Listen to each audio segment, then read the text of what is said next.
Makamu mwenyekiti wa Chama cha Demokrasia na Maendeleo Chadema John Heche kwa mara ya kwanza ametoa kauli juu ya viongozi wa zamani wa chama hicho waliotangaza kujiondoa ndani ya chama hicho siku 2 zilizopita. Viongozi hao ambao wanajulikana kama sehemu ya kundi la G55 walitangaza hadharani kujitenga na chama hicho, huku wakimtupia lawama mwenyekiti taifa Tundu Lissu ambaye anasota gerezani kwa sasa pamoja na makamu wake John Heche. Akizungumza katika mkutano wa hadhara mkoani Kagera, Heche amesema viongozi hao walikuwa mzigo kwa kuwa wamekaa katika uongozi wa chama kwa zaidi ya miaka 20 huku wakifanya kazi kwa malipo, hali ya kuwa yeye na viongozi wengine wa chama walikuwa wakipambana usiku na mchana, jasho na damu ili kukistawisha chama. Lakini baada ya kuingia kwa uongozi mpya na wengi wao kukosa nafasi za uteuzi, wameanza kusambaza propaganda zisizokuwa na ukweli wowote. Miongoni mwa wanachama waliotangaza kujivua wanachama wa Chadema ni pamoja na Julius Mwita, John Mrema, Catherine Ruge, Salum Mwalimu ambaye alikuwa naibu katibu mkuu Zanzibar na aliyekuwa naibu katibu mkuu bara Benson Kigaila.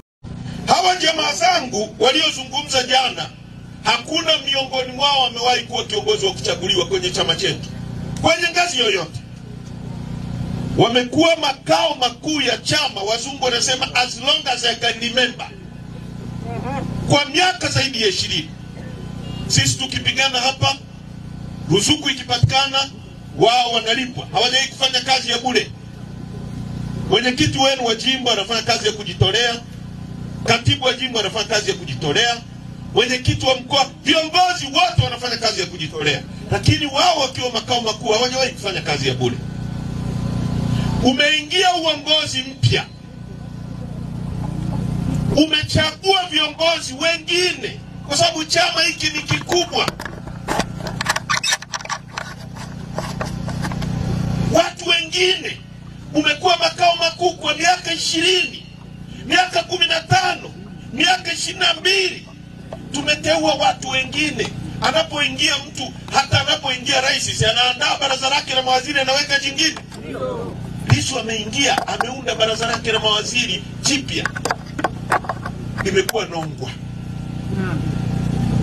Imekuwa nongwa. Chama hiki kuna ubaguzi. Simuliwasikia jana? Kuna tunabaguliwa. Unabaguliwa aje? Hawasemi.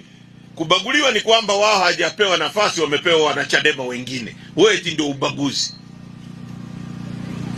Chama hiki kinasema no reforms no election.